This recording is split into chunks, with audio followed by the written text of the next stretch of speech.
Bonjour, bienvenue dans ce nouveau talk vidéo sur la généralisation de la facture électronique. Aujourd'hui, comme chaque semaine, j'ai un invité exceptionnel, une invitée exceptionnelle. J'ai Florence Naudin, dirigeante de ICD. Bonjour Florence. Bonjour Marc, merci Alors pour cette Florence, est-ce que invitation. tu peux nous présenter un petit peu ICD? Alors ICD, alors déjà moi je suis effectivement Florence Naudin. On est éditeur de logiciels depuis plus de 30 ans. Nous sommes experts dans la digitalisation des flux de données et l'automatisation des process. On a deux grands domaines d'expertise, tout ce qui va toucher autour de la dématérialisation des documents dans l'entreprise. Donc la dématérialisation des bons de commande, des factures, des bons de livraison, des fiches produits, où on va utiliser beaucoup de moyens d'échange avec l'EDI ou le web EDI. On intervient également dans la dématérialisation des contrats avec signature en ligne pour supprimer l'envoi des documents papier. Et on a une activité qui est beaucoup plus liée à l'industrie automobile pour l'optimisation de la supply chain et de la gestion des flux en séquence. On a à peu près 500 clients qui sont en France et à l'international. Et on intervient dans le secteur automobile de manière historique, grande distribution, secteur de l'optique, des médias et du transport. Alors c'est génial, justement, comme on le dit chaque semaine, la réforme est vaste. Donc du coup, on en profite pour une demi-heure de talk maximum pour aborder des parties de la réforme. Et là, j'ai eu envie de t'avoir dans ce talk parce que tu es, enfin, une des grandes activités de ton entreprise, c'est l'EDI. Alors justement, c'est quoi l'EDI? Parce que est-ce que les gens savent ou pas très bien ce que c'est, mais qu'est-ce que ça regroupe, quoi? Alors l'EDI déjà, c'est de l'échange de données informatisées. C'est un système qui va permettre d'échanger des documents, que ce soit commerciaux, financiers, logistiques, d'un système informatique à un autre système. Donc l'intérêt, c'est de supprimer l'envoi de documents papier et que ça s'intègre automatiquement dans des logiciels type ERP ou des logiciels de gestion pour éviter en fait des erreurs de saisie ou tout simplement la saisie manuelle de ces documents. Donc le DI, on l'utilise aujourd'hui dans plein de secteurs d'activité, de manière historique, automobile, grande distrib. On peut échanger pas mal de types de documents, donc des commandes, des bons de livraison, des factures. Ça représente des gains pour l'entreprise quand ils mettent en place de l'EDI parce que ça permet de supprimer donc toutes ces saisies manuelles de documents. Ça permet d'avoir des échanges plus rapides, plus sécurisés et du coup fiabiliser la donnée parce qu'on va faire des échanges de ligne à ligne. Ça permet de réduire les délais de traitement et du coup de gagner du temps et optimiser ce temps pour se recentrer sur des tâches à plus forte valeur ajoutée. Alors justement, l'EDI, en fait, c'est pas totalement nouveau, hein, ça fait une trentaine d'années qu'on en entend beaucoup parler. Question un peu trash, hein, mais c'est pas un peu has-been avec la réforme de la facture électronique?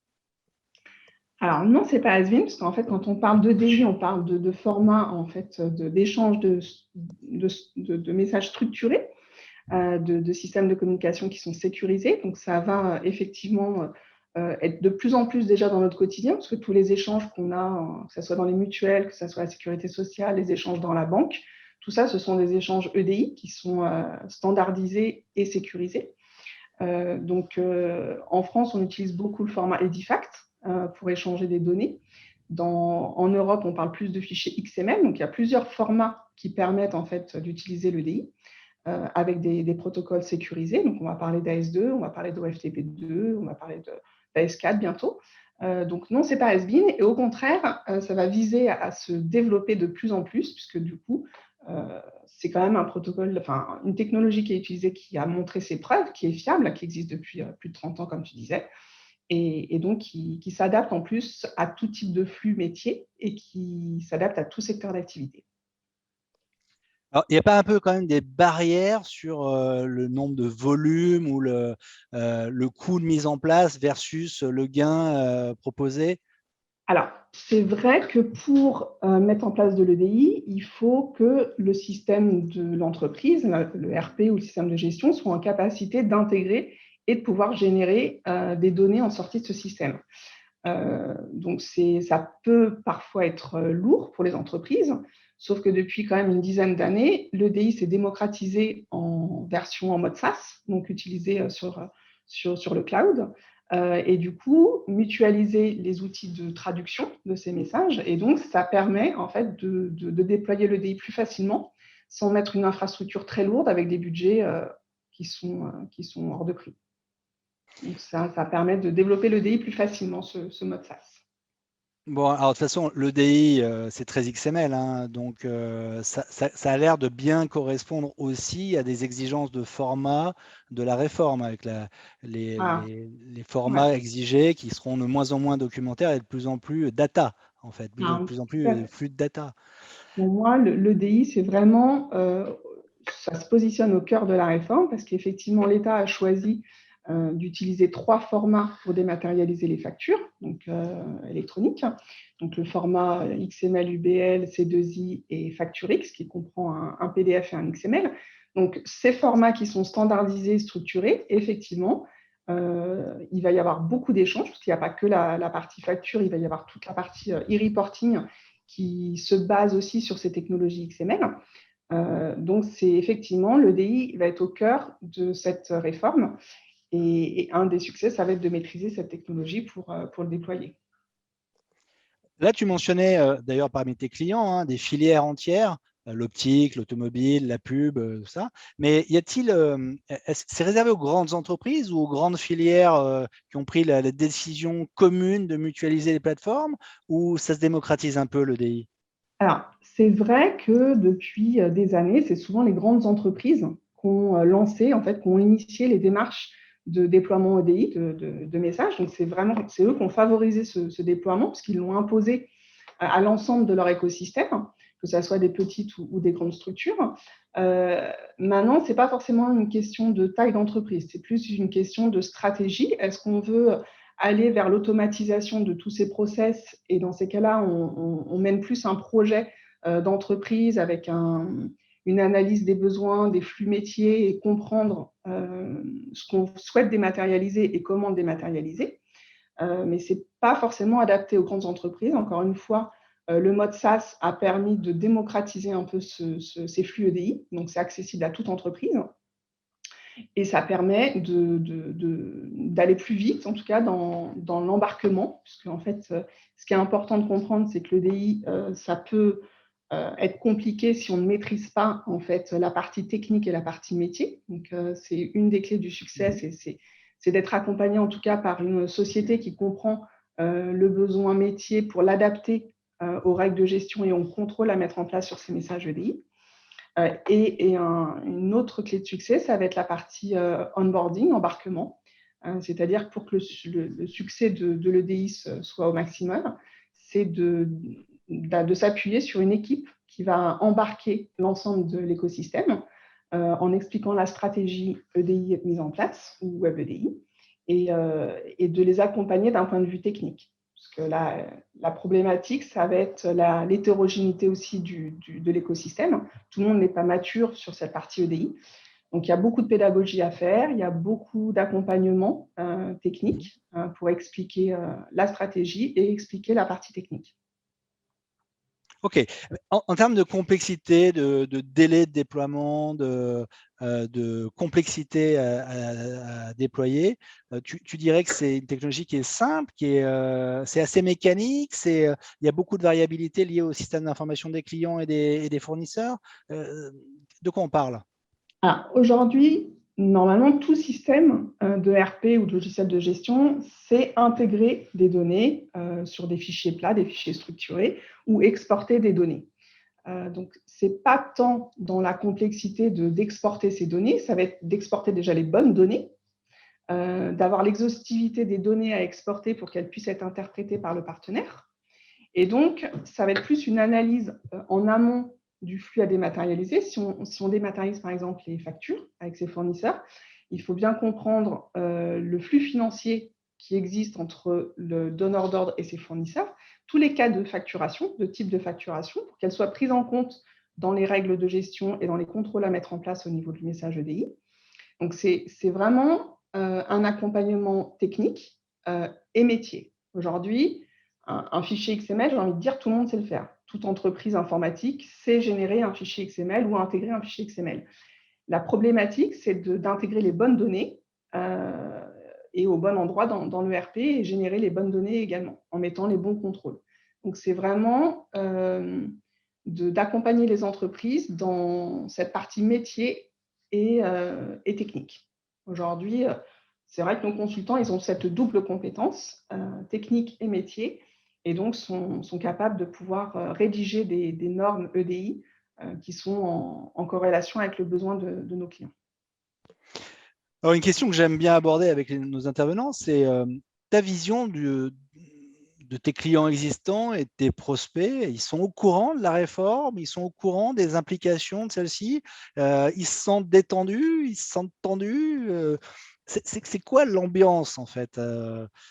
Tu trouves qu'ils ont été bien renseignés ou qu'ils se sont bien renseignés? Tu trouves qu'ils sont dans l'urgence, pas dans l'urgence? Enfin, c'est quoi l'état de l'art?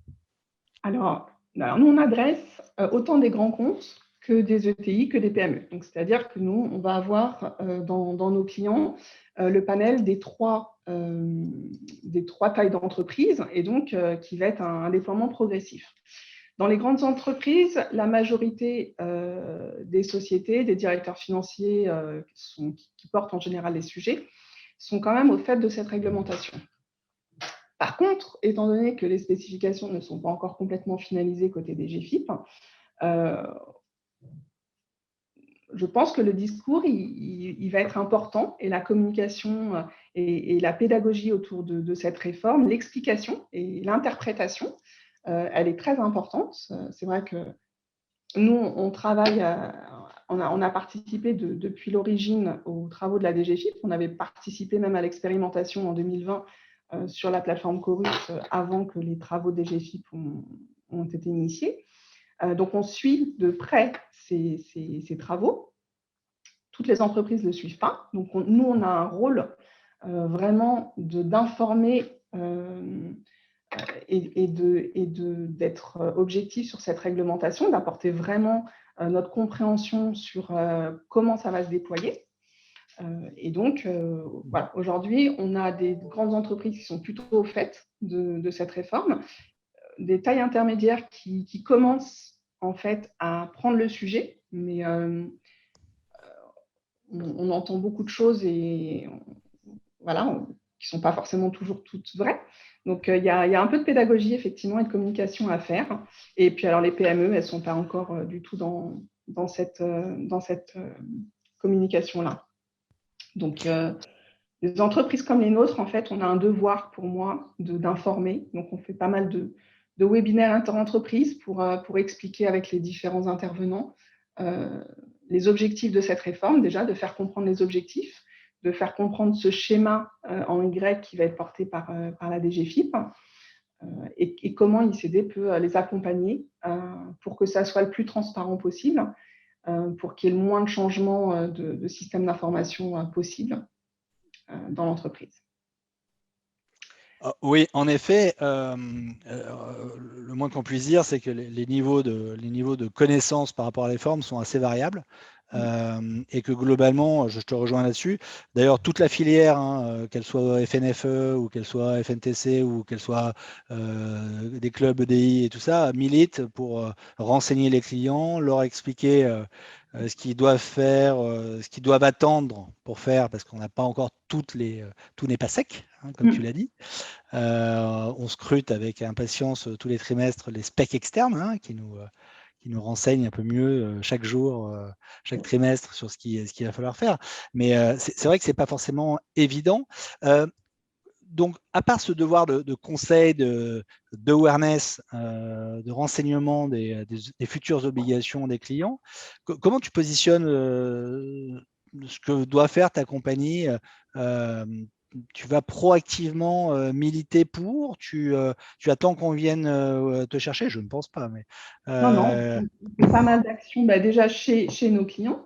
Donc, on a parlé effectivement des différents secteurs d'activité. Donc, on travaille aussi en collaboration avec des sociétés comme Gallia pour l'automobile ou GS1 pour la grande distrib, des pubs, toutes les associations qui rédigent en fait aussi ces normes EDI sectorielles.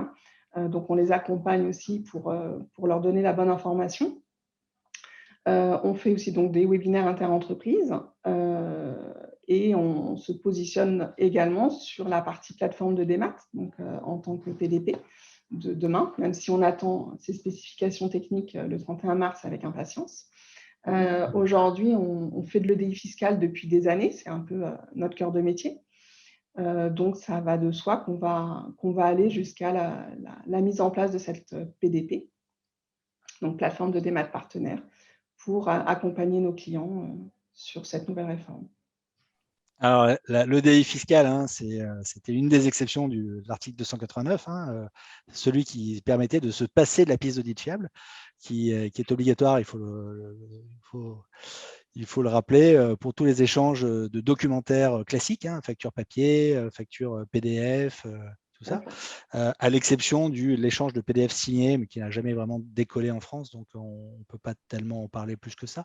Mais voilà, donc un autre format de modernité. Le DI fiscal était prêt avant l'heure, donc était déjà conforme avant le. Et c'est pour ça que les PDP vont exister, c'est-à-dire qu'il y a quand même un historique au niveau de la démat en France, c'est-à-dire qu'il y a quand même des grandes entreprises qui ont initié la dématérialisation en EDI depuis des années. Et donc, pour éviter de casser tout ce qui a été mis en place depuis des années, il faut continuer. Et donc, l'objectif de cette réforme, c'est effectivement la généralisation de la facture électronique, c'est-à-dire de généraliser ce qui existe déjà dans certaines grandes entreprises, mais de le généraliser à l'ensemble des entreprises françaises. Écoute, super. Est-ce que pour toi, les flux FactureX, c'est complémentaire, concurrent, différent quel est ton positionnement par rapport à ça? C'est clairement complémentaire. C'est clairement complémentaire. Aujourd'hui, une facture X, c'est un facture PDF, donc la lisibilité de la facture avec un fichier d'indexation XML. Il faut savoir que dans certains secteurs, comme le secteur de l'optique, on utilise ça depuis très longtemps, depuis près d'une dizaine d'années, pour dématérialiser toutes les factures entre des centrales et des opticiens. Donc, au contraire, non, c'est un moyen d'aller plus vite aussi dans la généralisation de la facture électronique. Donc, c'est un format qu'on traite et qui sera, à mon avis, utilisé par beaucoup d'entreprises. J'espère en sortie peut-être des systèmes d'information de gestion. On le redit, un FactureX, c'est un PDF hybride, hein, porteur d'un XML, mais aussi lisible par l'être humain, très lisible par la machine qui va le décoder. Pas vraiment de choix que d'extraire parfaitement les valeurs entre balises et de pouvoir donc avoir la précision de la donnée structurée dans un document qui, par définition, est non structuré à la base. Mais voilà, donc un des grands enjeux de la réforme. Tu as parlé un peu e-reporting et il y a d'autres transmissions futures, hein, le fichier de continuité TVA, les statuts de validation, les statuts de paiement. Là, on attend encore des précisions, mais globalement, il y a de grandes chances que ce soit des transmissions par flux en XML, peut-être d'autres choses à faire valoir pour les plateformes EDI, pour les acteurs comme ICD. Tout à fait. Tous les flux qui sont effectivement demandés par l'État, que ce soit le cycle de vie de la facture, que ce soit les reporting pour les ventes à l'international, pour les déclarations du B2C, tous ces flux-là vont être faits en XML. Et donc, effectivement, c'est des formats structurés. Ça revient à faire de l'EDI. Donc, effectivement, on va accompagner nos clients aussi sur cette partie reporting qui est très importante. Et on attend avec impatience ces spécifiques. Florence, on s'achemine vers la fin de cet entretien. Est-ce que tu as un mot que tu aurais aimé dire en plus pour convaincre nos auditeurs de passer, de lancer leur projet, de mettre en place quelques moyens et un groupe, une équipe qui va rassembler financiers, techniques, fiscalistes pour lancer les choses et être prêt pour juillet 2024 en réception? Ouais. Moi, je suis persuadée que, je suis assez positive, mais c'est une opportunité pour l'ensemble des entreprises françaises, ce projet, cette réforme. Donc, il faut en tirer le maximum. Il faut en tirer tous les avantages et les gains qu'on peut avoir de productivité, d'économie, même si effectivement, il peut y avoir un budget au départ, mais à terme, toutes les entreprises vont en bénéficier. Ce qui est sûr, c'est que ça arrive dans 2 ans. Donc, ça peut être long, mais ça peut être très court aussi. Il faut anticiper. Donc, il y a il y a beaucoup de choses. Ça touche quand même l'ensemble c'est transverse à l'entreprise parce que ça va toucher l'ADV, ça va toucher la facturation, la finance, potentiellement tous les flux logistiques. Donc, c'est un vrai projet d'entreprise. Je pense que les directions financières doivent s'approprier le sujet.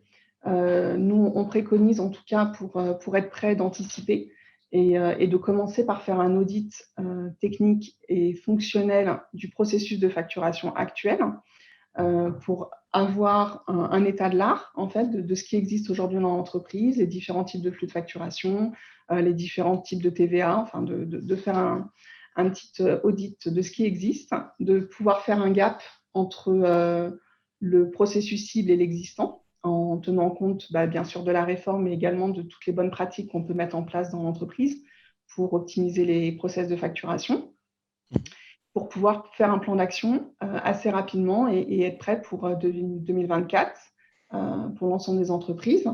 Ce qui est sûr, c'est que l'État va mettre à disposition à partir du 1er janvier une plateforme de test. Donc, il faut vraiment qu'on se mette tous en ordre de marche pour être prêt. Et cet audit nous paraît en tout cas indispensable avant d'initier, de savoir quelle plateforme on va choisir ou autre. Donc aujourd'hui, on accompagne beaucoup de nos clients sur cette partie d'audit et on attend les spécifications techniques finales pour faire ce gap en fait, entre l'existant et demain pour faire un plan d'action assez rapide. Merci Florence, c'était très convaincant. Donc l'EDI en plein revival, même s'il n'a jamais cessé d'être très utilisé en France.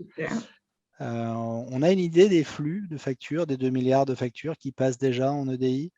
Alors, j'ai pas les chiffres. Il y a des chiffres dessus, ouais, je les ai pas en tête, mais Bon, en tout cas, c'est une des méthodes les plus productives et les plus sûres pour transmettre de l'information structurée entre deux entreprises, entre N entreprises. Et clairement, il faut s'intéresser à ce mode de transmission. Tout à fait en phase avec toi sur le fait de faire un petit 360. Petite question complémentaire avant de finir. Plutôt le flux entrant, facture fournisseur, ou plutôt le facture client, ou les deux au même moment? Nous, on gère tout, que ce soit la facture fournisseur ou facture client. L'audit, il faut le faire de manière globale. Il faut le faire sur l'ensemble du flux de facturation dans l'entreprise, que ce soit fournisseur ou client. International aussi, parce que ce qui est important, c'est que demain, il y aura plus de papier en France, mais tous les pays ne sont pas, même si on est dans une démarche au niveau mondial de la généralisation de la facture électronique, tous les pays ne sont pas encore passés à la facture électronique. Donc, il va falloir pouvoir gérer encore du papier ou d'autres modes de transmission avec l'international ou avec d'autres réglementations qui imposent d'autres types de formats, ce qui existe pour la Turquie, pour l'Italie, on fait la démat en Italie, pour Portugal. Enfin, il faut pouvoir avoir en fait une cartographie de l'ensemble des flux, que ce soit en France ou à l'international, pour avoir un bon plan d'action demain. Et surtout, ce qui va être important, ça va être de préparer les équipes à cette conduite du changement aussi, c'est-à-dire qu'ils n'auront plus de papier. Comment on accompagne les équipes en interne, comment on accompagne l'écosystème pour travailler sans papier. Personnellement, je me réjouis que toute une génération qui arrive sur le marché du travail prochainement ne connaisse jamais le parapheur à signature, le tampon encreur validé par Robert, et commence sa carrière avec de la facture électronique de bout en bout. Merci encore Florence, c'était un plaisir de t'avoir dans ce talk et à la semaine prochaine pour un prochain épisode. À bientôt, merci Florence. Bientôt. Au revoir Marc.